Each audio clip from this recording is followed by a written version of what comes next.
सुविधाभोगी व्यक्ति ने आपसे प्रश्न किया, रात भर जगे, बहुत थक गए होगे,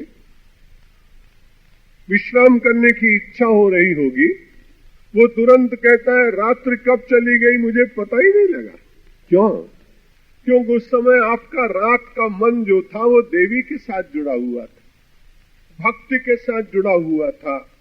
जब चित्रकूट में भरतलाल जी मनाने के लिए जाने लगे राम जी को, तो उन्होंने कहा भाई मेरे कारण राम जी को वनवास हुआ इसलिए मैं उनको मनाने के लिए जाऊंगा, तुम लोगों को वनवास नहीं दिया गया, तुम सब लोग अयोध्या में रहो। मेरा मन बड़ा बोझिल हो गया है, मैं बार बार सोचता हूं कि मेरे कारण प्राण प्राण के जीवन जी के, जो प्राणों के प्राण जीवन के जीवन, ऐसे श्री राम को वनवास मिला, मेरे जैसा अधम कौन है। इसलिए मैं प्रायश्चित करने के लिए प्रभु को प्रसन्न करने जाना चाहता हूं। आप अयोध्यावासी सब यहीं रहिए। अयोध्यावासियों ने कहा कि नहीं, यदि आप चित्रकूट जाएंगे तो हम आपके साथ चलेंगे। पूरे अयोध्या के लोग चले गए। कुछ लोगों को मना कर व्यवस्था संभालने के लिए भरतलाल जी ने बड़ा आग्रह किया कि भगवान की संपत्ति है, रघुवर की संपत्ति है, इसलिए इसमें कोई क्षरण नहीं होना चाहिए, कोई अव्यवस्था नहीं होनी चाहिए, कोई इसमें बिगाड़ नहीं होना चाहिए। कुछ लोगों को बहुत मना करके और अयोध्या में रख दिया। जब सब लोग चलने लगे तो एक बार फिर कहा भरतलाल जी ने कि देखो पैदल चलने का अभ्यास नहीं है तुमको, और जहां जा रहे हैं वो तो जंगल है, वहां कंकड़ लगेंगे, कांटे चुभेंगे, रात्रि को सोने को ठीक जगह नहीं मिलेगी, प्रतिकूलताएं होंगी, तुम लोग अभी भी मान जाओ। अयोध्या के लोगों ने बड़ा अच्छा उत्तर दिया, अरे महाराज आप शरीर की बात करते हो, लेकिन आपने ये नहीं सोचा कि मन तहाँ जहाँ रघुवर वैदेही, कि बिनु मन तन सुख दुख कहू के। अयोध्या के लोगों ने कहा महाराज भरतलाल जी हमको कोई कष्ट होने वाला नहीं। क्यों? क्योंकि हमारा मन अगर शरीर के साथ हो तो कष्ट होगा ना। हमारा मन तो सीता जी के साथ है, राम जी के साथ है। मन तह जहाँ रघुवर वैदेही, जहाँ श्री राम विराज रहे, जहाँ जगत जननी जानकी निवास कर रही है, हम तो पूरे रास्ते में उनका ही चिंतन करेंगे।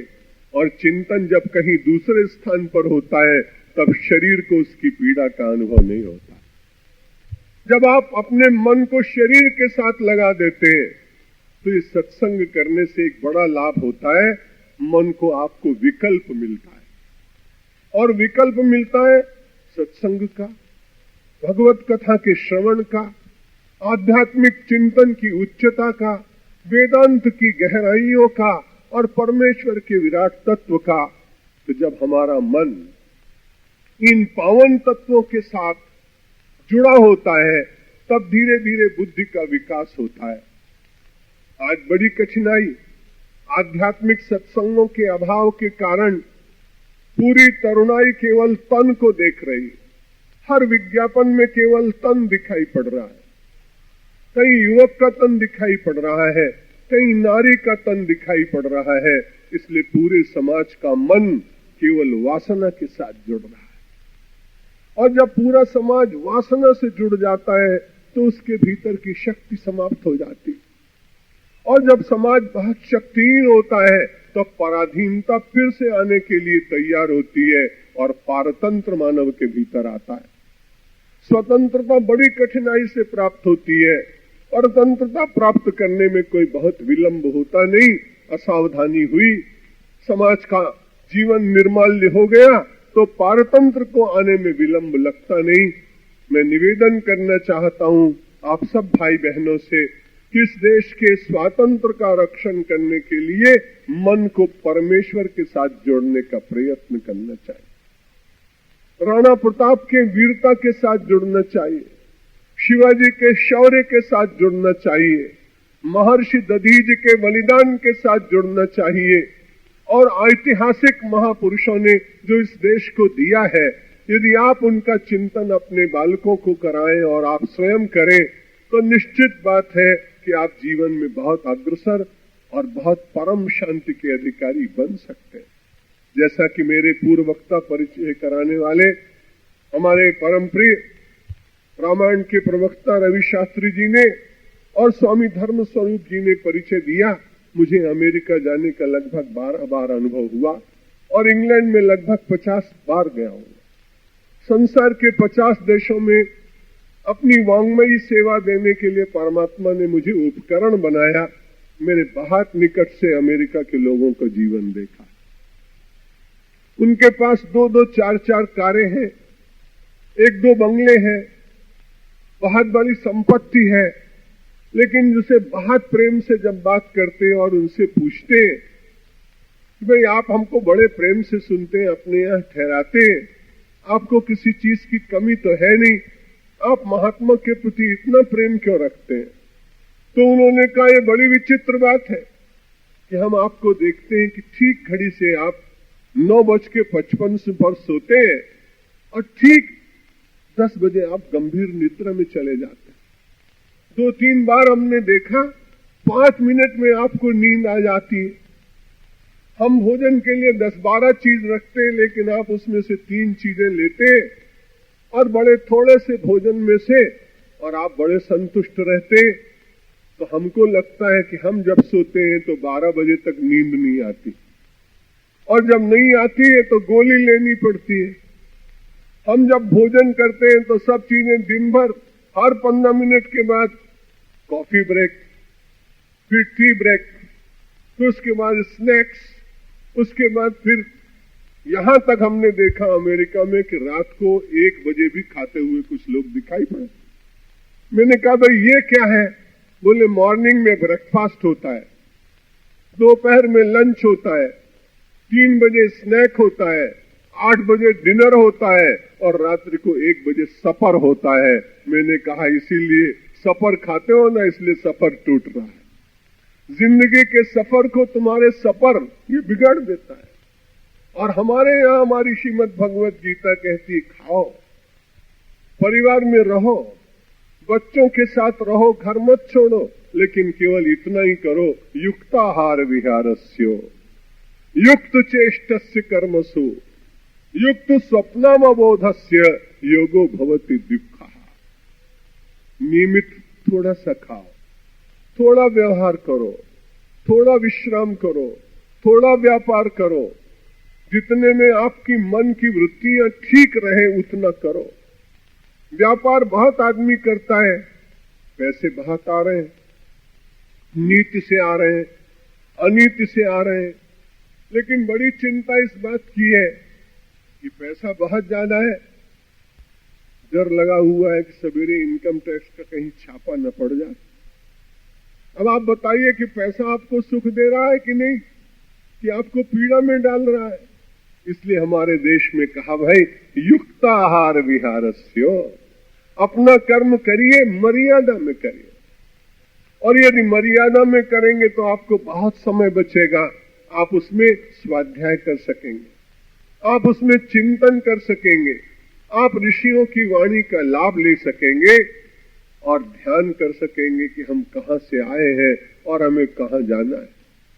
शाही स्नान जब यहां निकलता है तो बहुत सारे नागा साधु स्नान करने के लिए निकलते हैं। मुझे कई लोगों ने कहा कि भाई आप तो पढ़े लिखे महामंडलेश्वर हैं, आप इस प्रथा को बंद कराइए।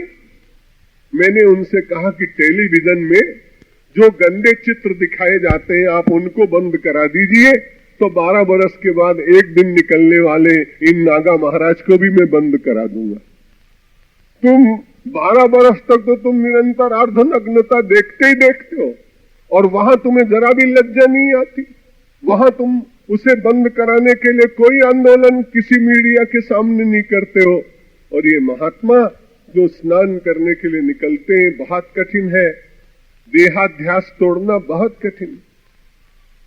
देह में मन व्यक्ति का इतना लगा होता है, इसलिए उस देहाध्यास को तोड़ना। और ये नागा संत 2 संदेश देते हैं कि जब संसार में आए थे तो ऐसे ही आए थे, और संसार से जब जाओगे तो ऐसे ही जाओगे।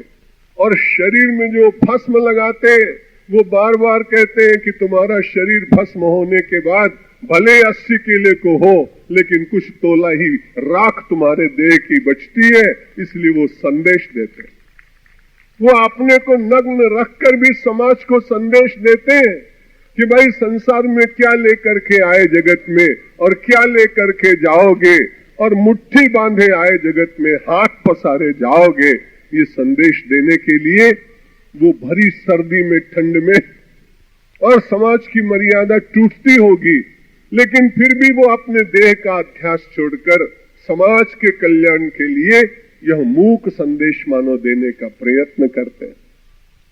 और जो भस्म लगाते, आपने देखा हमारे यहां भस्म की बड़ी महिमा, 108 कुंड का यज्ञ हो या 1000 कुंड का यज्ञ हो। अभी जबलपुर में नर्मदा के तट पर 1 मास पहले 2.25 लाख लोग हमारे उस यज्ञ में आए। 108 कुंड का यज्ञ था। मध्य प्रदेश के गवर्नर आए, मुख्यमंत्री आए और तमाम बड़े बड़े लोग आए। जब यज्ञ की पूर्णाहुति हो गई तो दूसरे दिन मेरा मन हुआ कि चले यज्ञशाला देख के आए। जब यज्ञशाला देखने के लिए गया तो 108 कुंड में जरा भी राख, जरा भी भस्म बची नहीं। हमने सोचा कि भाई ऐसा कैसे हुआ, तो लोगों ने कहा जो यज्ञ में नहीं आ सके थे वो रात को 12 बजे से और सवेरे 7 बजे तक यज्ञ की भस्म की पुड़िया बना बना के अपने घर में ले गए कि चलो यज्ञ का लाभ नहीं मिला पर यज्ञ का भस्म तो ले ले। ये नागा लोग जो भस्म लगाते हैं वो यही कहते हैं कि भस्म भगवान शंकर का श्रृंगार। भगवान शंकर को आपने देखा भस्म लगाए, आंखें बंद। तो अगर आप विचार पूर्वक और विवेक पूर्वक, और दूसरी बात यह है कि जो भस्म लगाता है वो भारत की माटी होती, वो इंग्लैंड की माटी अपने शरीर पे नहीं लगाता।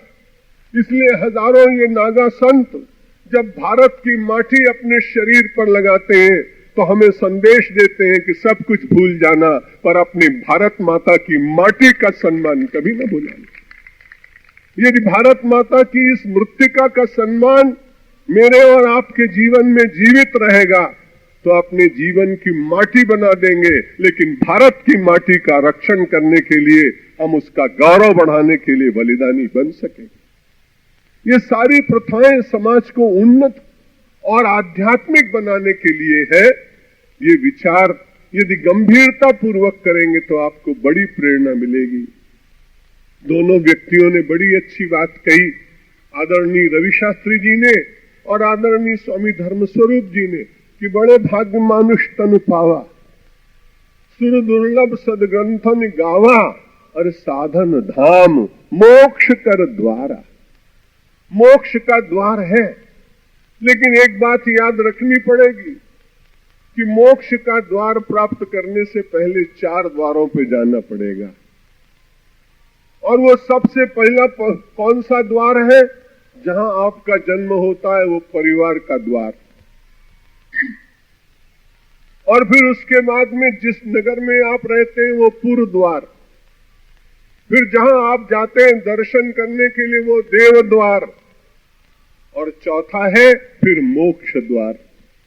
मोरारी बापू जी 6 दिन पहले हमारे साथ प्रवचन कर रहे थे, या मैं उनके साथ प्रवचन कर रहा था बंबई में। उन्होंने ये 4 बातें कही। उनकी बात मैंने आपको सुनाई कि साधन धाम मोक्ष कर द्वारा, मोक्ष का द्वार प्राप्त करने के लिए व्यक्ति को परिवार द्वार, पूर्व द्वार, और उसके बाद देव द्वार, और उसके बाद गुरु द्वार, ये चारों द्वार प्राप्त करने के बाद में मोक्ष द्वार मिलेगा। मैंने उनसे कहा कि आपने 4 द्वार तो बताए, बड़ी अच्छी बात, लेकिन मुरारी बापू जी आप भूल गए, ये 4 द्वार प्राप्त करने के बाद अगर हरिद्वार न गए तो आपकी यात्रा अधूरी रहती। हरिद्वार का मतलब ये खाली हरिद्वार जो वहां गंगा बहती वो हरिद्वार नहीं।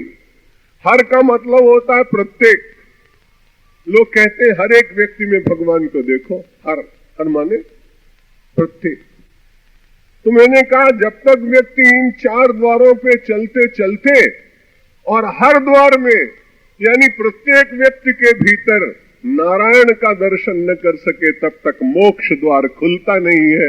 इसलिए हमारे यहाँ कहा गया कि सिया राम मैं सब जग जानी, करहूं प्रणाम जोर जुग पानी।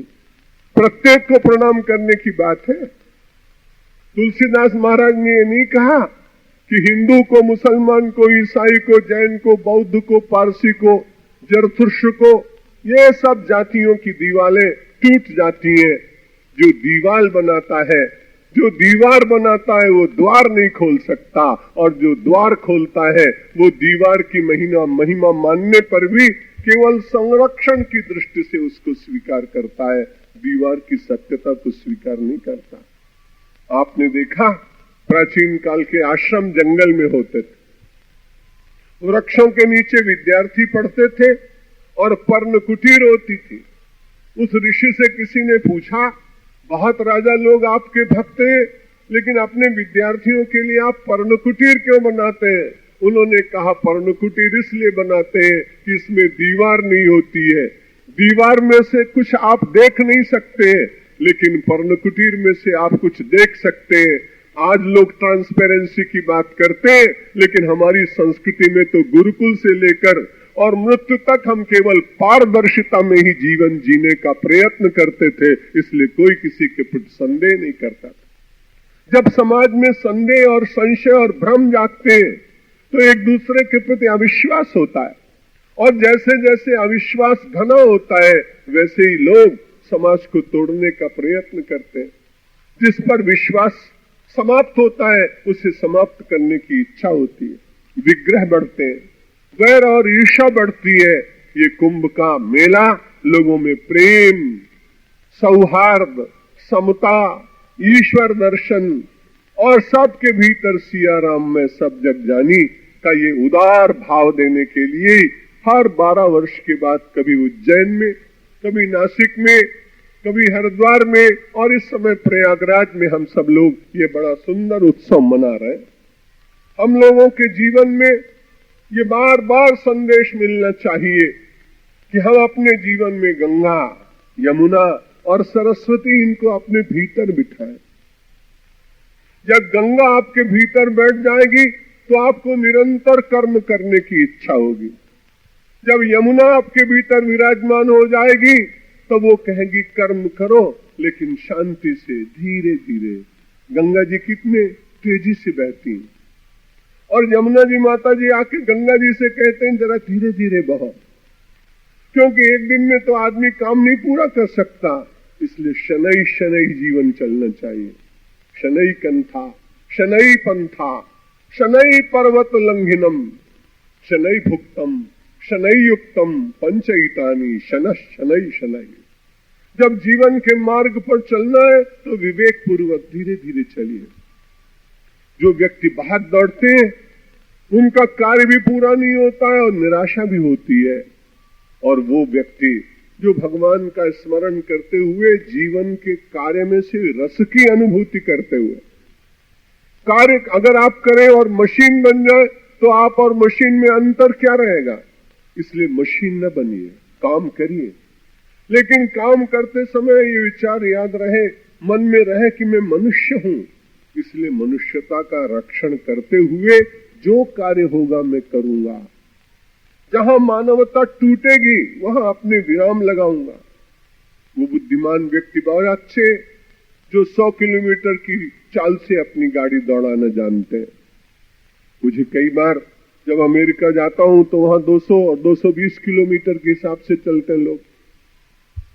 मुझे डर सा लगता है, तब मैं उनसे कहता हूं वे बहुत तेज गाड़ी चला रहे हो, तो वो कहते हैं चिंता मत करिए, जहां गाड़ी तेज चलाना आता है वहीं आवश्यकता पड़े तो ब्रेक लगाना भी आता है। कोई आदमी कहे कि मैं गाड़ी दौड़ाना जानता हूं लेकिन ब्रेक लगाना नहीं आता, तो परिणाम क्या होगा आप समझ सकते हैं। आज जीवन की गाड़ी दौड़ा रहे हैं लोग, लेकिन विवेक का ब्रेक लगना चाहिए। जहां असत्य है, जहां अन्याय है, जहां अंधकार है, जहां अप्रियता है, जहां द्वेष है, जहां लड़ाई है, जहां युद्ध है, वहां विवेक का ब्रेक लगाकर जीवन की गाड़ी को रोकेंगे और उसे डाइवर्शन देने का प्रयत्न करेंगे। थोड़ी देर दूसरे मार्ग पर चलने का यत्न करेंगे। और यदि एक क्षण का विवेक व्यक्ति के भीतर जग जाता है तो अनेक दुर्घटनाएं बच जाती हैं। जीवन घटना प्रधान है, लेकिन जीवन दुर्घटना प्रधान नहीं होना चाहिए। घटनाओं को आप रोक नहीं सकते, क्योंकि वो प्रारब्ध के अनुसार भी रोग है, व्याधि है, हानि है, मिलन है, वियोग है, यश है, अपयश है, मान है, अपमान है, ये तो कई बार मिलेगा। घटनाओं को आप नहीं रोक सकते, लेकिन यदि आप सत्संग करते हो, भगवान का नाम लेते हो, संतों के प्रति श्रद्धा हो, भारतीय शास्त्रों को आप वाचन करते हो, तो निश्चित रूप से आप जीवन को दुर्घटना से बचा सकते हैं। उत्तर रेलवे में कई बार ट्रेन में जाना होता है, तो जहां से सिग्नल दिए जाते हैं वहां दीवार पे बहुत अच्छी बात लिखी होती है, आप भी पढ़ना कभी। उसमें लिखा होता है कि सावधानी हटी कि दुर्घटना घटी। अब आप विचार करिए, जिस आदमी ने भी ये चिंतन दिया होगा अच्छा आदमी होगा। जीवन में जो भी कभी दुर्घटना होती है, आपका विवेक चला गया, हाथ में तलवार ली और किसी को मार दिया। आपका विवेक चूके और आपने अपने बड़िल को, अपनी ज्यादा उम्र वाले को अपशब्द कह दिया और बाद में पछताए। लेकिन उस घटना ने दुर्घटना तो प्रारंभ कर दी। बहुत सुंदर तालाब बना था, बहुत अच्छा था सरोवर, और उसमें ऐसा अच्छा पत्थर लगाया गया था कलाकारी कि पानी भरा जाए तो भी पानी दिखता था, और पानी न भरा जाए तो भी कई बार उसमें ऐसी प्रतीति होती थी कि पानी भरा है। जबलपुर में जो मंच बना, उसमें चित्रकार ने जो नर्मदा का दर्शन किया, तो बहुत सारे लोग दिन में उसे देखने आते थे कि वहां मंच के ऊपर बहुत बड़े एक पेंटिंग के भीतर सच्चा पानी भरा गया है, चलो देख के आए, लहरें मार रही। दूर से देखते लोग ऐसा ही लगता। जब वो महाभारत का काल था, कोई सरोवर बना और उस सरोवर को देखने के लिए लोग बहुत गए, तो एक दिन अचानक क्या हुआ कि उसमें पानी भरा हुआ नहीं था। लेकिन अचानक दुर्योधन को ऐसा लगा कि पानी भरा है, इसलिए वो अपने कपड़े कुछ ऊंचे करके चलने लगा। द्रौपदी हंसी और उसने कहा, ठीक ही तो है, अंधों के तो अंधे ही पैदा होते। एक वाक्य था, देखिए, अविवेक के कारण एक भद्र महिला के मुख से एक वाक्य निकला और इसने महाभारत का सर्जन कर दिया। इसलिए परमात्मा ने जीभ कहीं दूसरे स्थान पर भी लगा दी होती तो लग सकती थी, पर परमात्मा ने जीभ को मुंह के भीतर इसलिए दिया कि इसको डब्बी में ठीक संभाल के रखो। सोने का बहुत बढ़िया आभूषण आप मखमल में रखते हैं, डायमंड का हो तो उससे भी ज्यादा अच्छी डब्बी बनाते हैं, लेकिन ये जिह्वा तो डायमंड और सोने के आभूषण से भी ज्यादा मूल्यवान। परमात्मा ने इसके लिए बहुत अच्छी मंजूषा दी और उस मंजूषा के साथ में उसके प्रहरी 32 लगाए। लेकिन हम लोग कहाँ ऐसा मानते हैं, जब जिसको आए वैसा ही बोल देते हैं और उस बोलने का परिणाम बड़ा अमंगलकारी होता है। कुंभ मेले में आए, आप इतना ही प्रयत्न करिए, घर में जाएंगे तो वाणी पर थोड़ा संयम रखेंगे, संसार में रहेंगे तो आंखों पर थोड़ा संयम रखेंगे, क्या देखना और क्या नहीं देखना, ये भगवान ने विवेक दिया है। भोजन करेंगे तो सारे संसार में शाकाहार आजकल बढ़ रहा है, अंग्रेज लोग शाकाहारी होते जा रहे हैं, अपने देश में मांसाहार बढ़ रहा है और हम सब लोग मांसाहार के द्वारा तमोगुण को श्रेय दे रहे हैं, आगे श्रेष्ठ बना रहे हैं। इसलिए भगवान करे हमारी वाणी स्वच्छ हो, निर्मल हो, भगवान के शब्द निकले, आंखों में भगवान के चित्र बसे, और आंखों में और वाणी में यदि नियंत्रण हुआ तो हाथों के द्वारा सत्कर्म होंगे ही। परमात्मा करे मनसा वाचा कर्मणा हमारा जीवन मानव का जीवन हो। मनुष्य का तन प्राप्त हुआ, ये बड़ी अच्छी बात है। मातृद्वार, पुरद्वार, उसके बाद देवद्वार और उसके बाद फिर गुरुद्वार, और गुरुद्वार में जाने के बाद अंधकार से मिटकर प्रकाश की ओर जाने का प्रयत्न करें। तो निश्चित रूप से आपका ये कुंभ के मेले में आना बहुत सार्थक होगा। वैसे बहुत श्रमित हूं, निरंतर स्वदेश और विदेश में भ्रमण करने के कारण लगता नहीं था कि मैं यहां पहुंच पाऊंगा, लेकिन हमारे सब मित्रों ने, हमारे अनुयायियों ने, विशेष रूप से हमारे न्याय मित्र शर्मा जी जो हमारे महाप्रबंधक हैं, उन्होंने कहा कि नहीं, कुंभ में छोटा ही सही कैंप तो लगना ही चाहिए, और भले ही आप 2-4 दिन के लिए आए पर आइए। इसलिए आपने 25 नवंबर से 6 दिसंबर तक मेरा जी टीवी के ऊपर रोज गीता प्रवचन आता रहा है। लेकिन जो लोग जागने वाले लोग हैं उन्होंने जागरण में देखा है, और जो लोग सोने वाले हैं उनको तो कितनी भी अच्छी चीजें मिले वो देख नहीं पाते। कई लोगों ने कहा हमें तो पता ही नहीं लगा।